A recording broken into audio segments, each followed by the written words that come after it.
Hi viewers, welcome to our channel. ప్రస్తుతం మనతో పాటు సీనియర్ జర్నలిస్ట్ దాము బాలాస్ అన్న వారితో మాట్లాడారు.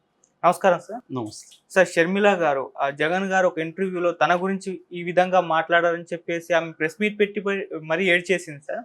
అసలు జగన్మోహన్ రెడ్డి గారు షర్మిల గారి గురించి ఏం మాట్లాడారు, మరి ఈ విధంగా ప్రెస్ మీట్ పెట్టి ఏడవడం అనేది మీ ఒపీనియన్ సార్? జగన్ మాట్లాడింది నేను విన్నాను. టీవీ9లోనే ఆయన మాట్లాడారు. దాన్ని సపరేట్గా కూడా కట్ చేసి కూడా టీవీ9 వాళ్ళు వేస్తున్నారు. ఓకే. సో ఆయన మీ సొంత చెల్లెళ్ళే మిమ్మల్ని ఇట్లా వ్యతిరేకిస్తున్నారు కదా, అసలు ఏం జరిగింది అన్నప్పుడు ఆయన ఏం చెప్పారంటే, రాజకీయ ఆకాంక్షలు ఉన్నాయి ఆమెకు. నేను ఒక కుటుంబంలో నుంచి సేమ్ జనరేషన్లో ఇట్లాగా మల్టిపుల్గా ఉంటే రేపొద్దున మీరే అంటారు, నెపోటిజం అంటారు, లేకపోతే అవినీతి అంటారు. సో అందుకని నేను వారించాను. అది ఆమెకి ఇష్టం లేదు, దాంతో ఆమె వెళ్ళిపోయింది బయటికి. సో దాని తర్వాత ఆమె రాజకీయ ఆకాంక్షలను ఉపయోగించుకొని రేవంత్ రెడ్డి, చంద్రబాబు దాన్ని రెచ్చగొట్టి ఆమె నాకు యాంటీగా ఇచ్చేశారు అనేది ఆయన చెప్పింది క్లియర్గా. సో దీనికి ఆమె చాలా ఎక్స్ప్లెనేషన్ ఇచ్చింది ప్రెస్ మీట్ పెట్టి.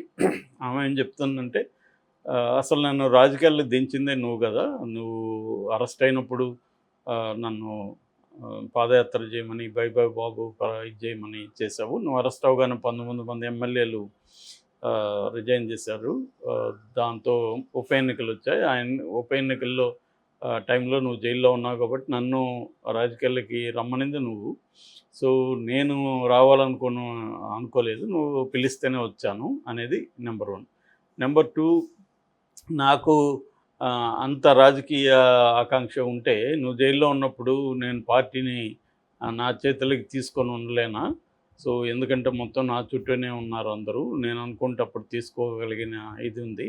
నాకు ఆ ఇది లేదు కాబట్టి నేను సైలెంట్గా నువ్వు చెప్పినట్టు చేశాను. నీ గెలుపుకి, నీ పార్టీకి నేను పిల్లల్ని కూడా వదిలేసి ఎండల్లో వానల్లో తిరిగాను. ఇక్కడ తిరిగాను, తెలంగాణలో కూడా తిరిగాను అప్పుడు. సో నాకు కాలు ఇబ్బంది అయినా కూడా మళ్ళీ ఫిజియోథెరపీ చేసుకుని నేను తిరిగాను. పిల్లలకి కూడా నేను నా టైం ఇవ్వలేకపోయాను. అంతంతా కూడా నీ కోసం చేశాను కదా. మరి అప్పుడంతా నాకు ఇది ఉంటే నేను సైలెంట్గా ఎందుకు ఉండేదాన్ని. అట్లాగే వివేకానంద రెడ్డితో సహా చాలామంది నన్ను ఎంపీగా ఉండాలని కోరుకున్నారు. కానీ నేను ఎప్పుడైనా నేను ఎంపీగా నిలబడతానని అడిగానా? సో నా రాజకీయంగా నేనేమన్నా నిన్ను అడిగానా అనేది ఆమె మాట్లాడింది. సో ఆ క్రమంలో ఆమె బైబిల్ మీద ఇద్దరికి నమ్మకం ఉంది కాబట్టి బైబిల్ మీద ప్రతిజ్ఞ చేసి చెబుదురా నువ్వు అని చెప్పి కూడా ఆమె ఛాలెంజ్ చేసింది. నెక్స్ట్ అందుకనే ఆ ఛాలెంజ్ చేస్తున్నప్పుడు నన్ను ఇట్లాంటి మాట్లాడుతున్నాడని ఇంకా ఆమె ఆస్తి విషయం కూడా ఎత్తింది. నిజానికి జగన్ ఆస్తి విషయం ఎత్తలేదు, కానీ ఈమె ఆస్తి విషయం కూడా మాట్లాడింది. ఆస్తిలో నేను ఎప్పుడన్నా వాటా అడిగానా, లేకపోతే నాకు ఫేవర్ చేయమని, ఎకనామిక్గా బెనిఫిట్ చేయమని నేను ఎప్పుడన్నా అడిగానా అనేది కూడా ఆమె అడిగింది. మేబీ చాలామంది బయట ఆమెను విమర్శిస్తున్నారు. ఈమె వీళ్ళ హస్బెండ్ కోసం వ్యాపారంలో హెల్ప్ చేయమని జగన్ అడిగితే జగన్ చేయలేదు, అందుకని అడ్డం తిరిగిందన్న నెరేటివ్ కూడా బయట వచ్చింది. ఇది ఆమె బేసిక్గా ఈ సందర్భంలో ఆమె కన్నీళ్ళు పెట్టుకునింది కూడా వాస్తవమే. అయితే ఇక్కడ నిజానికి వాళ్ళిద్దరి ఇది ఒక కుటుంబ రాజకీయాలు మిక్స్ అయిన డ్రామా. ఇది మామూలుగా ప్రతి కుటుంబంలో ఉంటుంది. ఇది రాజకీయ కుటుంబంలో జనరల్గా ప్రతి రాజకీయ కుటుంబంలో ఉంది. ఇప్పుడు మనం రీసెంట్గా చెప్పుకోవాలంటే దేవేగౌడ కుటుంబం, దేవేగౌడలో కుమారస్వామి, రేవన్న, వాళ్ళిద్దరి మధ్య ప్రాబ్లం ఉంది. చివరికి రేవన్న ఒక సెక్స్ హ్యాండిల్లో ఇరుక్కున్నాడు. రేవన్న కొడుకు ప్రజ్వల్. వాళ్ళిద్దరిని ఇరికించింది కుమారస్వామి అని చెప్తున్నారు అక్కడ కర్ణాటకలో.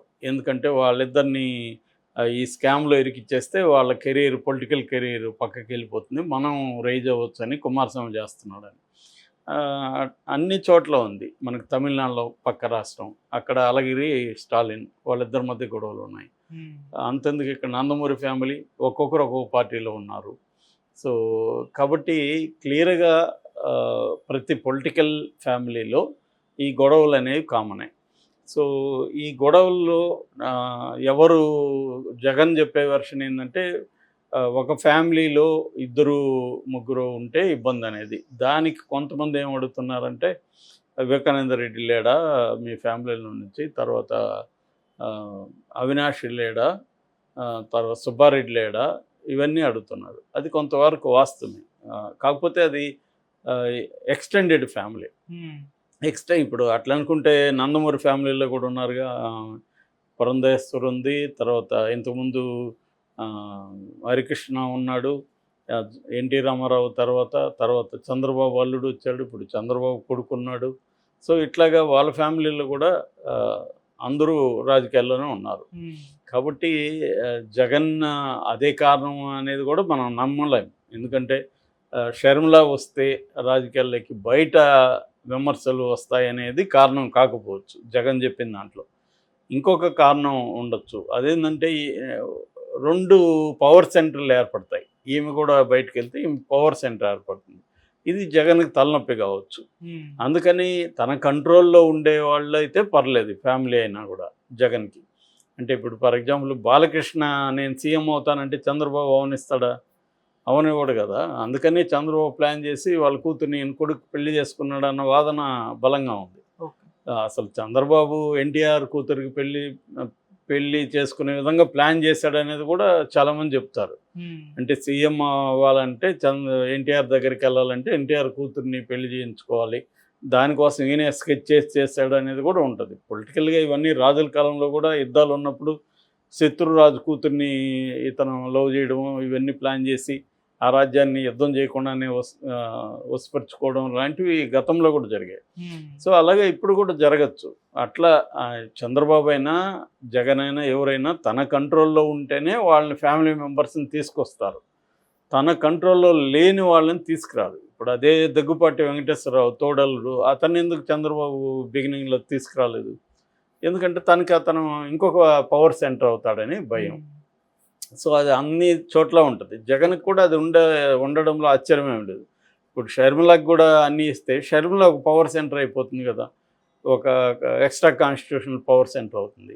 అందుకని షర్మిలని తీసుకురాలి. ఇప్పుడు అట్లెందుకు బ్రాహ్మణి ఆ మధ్య కొంత తిరిగింది, అందరూ బ్రాహ్మణి రాజకీయాలకు వస్తుందన్నారు. ఇమ్మీడియట్గా లోకేష్ ఏం ప్రకటించారు? మా ఆడవాళ్ళు ఎవరు రాజకీయాలకి రారు అన్నాడు. మరి బ్రాహ్మణికి కూడా రాజకీయ ఆకాంక్ష ఉంటే లోకేష్ అలో చేస్తాడా? చేయడు. ఎందుకంటే ఆమెకి పవర్ సెంటర్గా తయారయ్యే అవకాశం ఉంది, తనకి ఇబ్బంది అవుతుంది. కాబట్టి జగన్కి కూడా ఇదే ప్రాబ్లం ఉంది. కాకపోతే అది చెప్పడాలి. లోకేష్ అయినా చెప్పడు, చంద్రబాబు అయినా చెప్పడు, జగన్ అయినా చెప్పడు విషయం. ఇండైరెక్ట్గా చెప్పాడు మనకి, ఆమెకి రాజకీయ ఆకాంక్షలు ఉన్నాయి, నేను అలో చేయలేదు అన్నాడు. అంతవరకు వాస్తవం. కానీ కారణం జగన్ చెప్పింది కారణం కరెక్ట్ కాదు. జగన్ ఏం చెప్పాడంటే నెపోటిజం అంటారు, ఇంకోటి. దానికంతా ఇతను ఎందుకు భయపడతాడు? ఎట్లాగో అంటారు కదా. కాబట్టి అది కాదు కారణం. ఇతనికి ఒక రైవల్ అయిపోతుంది, ఇక్కడ పవర్ సెంటర్ అవుతుంది. అది ఇష్టం లేదు జగన్కి.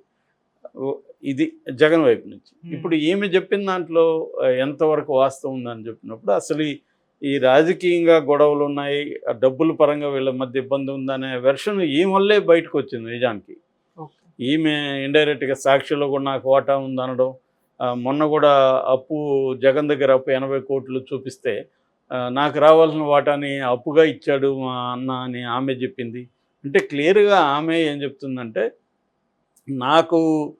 నేను కష్టపడ్డాను, నన్ను ఎంపీగా చేయాలనుకున్నాడు వివేకానంద రెడ్డి, జగన్ ఒప్పుకోలేదని ఆమె చెప్పింది. అంటే క్లియర్గా ఆమె 2 విషయాలు. ఒకటి పొలిటికల్గా నన్ను పైకి రావడానికి జగన్ ఒప్పుకోలేదు, అట్లాగే ఆస్తుల్లో వాటా నాకు ఇవ్వలేదు అన్న నెరేషన్ ఆమె చెప్పింది. డైరెక్ట్గా ఇట్లా మాట్లాడకపోయినా ఇండైరెక్ట్గా ఆమె ద్వారానే ఇవన్నీ మనకు బయటకు వచ్చాయి. కాబట్టి క్లియర్గా షర్మిలని చెప్పిన దాన్నే జగన్ ఇంకొక రకంగా చెప్పాడు. సో ఏదేమైనా ఇద్దరి మధ్య క్లియర్గా ఏంటంటే ఆమె పొలిటికల్ అంబిషన్స్ ఉన్నాయి, జగన్ దానికి తన పార్టీలో ఆమె పొలిటికల్ అంబిషన్ని తీర్చడానికి కారణాలు జగన్కు ఉన్నాయి. కాబట్టి ఆమె రాలేదు. అందుకనే కదా ఆమె తెలంగాణ ఎందుకు వెళ్ళింది? మరి షర్మిల ఆమె పొలిటికల్ అంబిషన్ లేకపోతే పార్టీ ఎందుకు పెట్టింది తెలంగాణలో? పొలిటికల్ అంబిషన్ ఉన్నాయిగా ఆమెకి. అది ఎప్పుడు వచ్చింది అనేది పక్కన పెడదాం. ఈయన అరెస్ట్ అయినప్పుడు వచ్చిందా, ఎప్పుడు వచ్చిందా అని పక్కన పెడితే ఆమె పొలిటికల్ అంబిషన్స్ ఉన్నాయి. ఉండడంలో తప్పేం లేదు. తప్పు ఉందనే సెన్స్లో నేను మాట్లాడలే. ఎవరికైనా పొలిటికల్ అంబిషన్ జగన్కు ఉన్నప్పుడు ఆమెకి ఎందుకు ఉండకూడదు? కాబట్టి ఉన్నాయి కాబట్టి ఆమె తెలంగాణకు వచ్చింది. లేకపోతే అప్పుడే ఇక్కడ వచ్చి ఉండొచ్చు కదా ఆమె. సో తెలంగాణకు వచ్చిన తెలంగాణలో ఫెయిల్ అయింది. ఫెయిల్ అయినాక ఆమె ఇక్కడికి ఎందుకు వచ్చిందనే దగ్గర ఇప్పుడు అందరికి కూడా డౌట్లు. 10 ఏళ్ళుగా నువ్వు ఆంధ్ర రాష్ట్రాన్ని పట్టించుకోకుండా ఇప్పుడు వచ్చి నేను ఆంధ్ర రాష్ట్రం కోసం వచ్చానంటే ఎవరు నమ్ముతారు? ఇక్కడే చంద్రబాబు థియరీ జనాలకి నమ్ముతున్నారు. చంద్రబాబు చేసి తెప్పించాడు ఇక్కడికి కాంగ్రెస్ ద్వారా గేమ్ ప్లే చేసి అనేది నమ్ముతున్నారు. అది నిజమా కాదో తెలియదు కానీ జనం అయితే నమ్ముతున్నారు. అది. Thank you so much.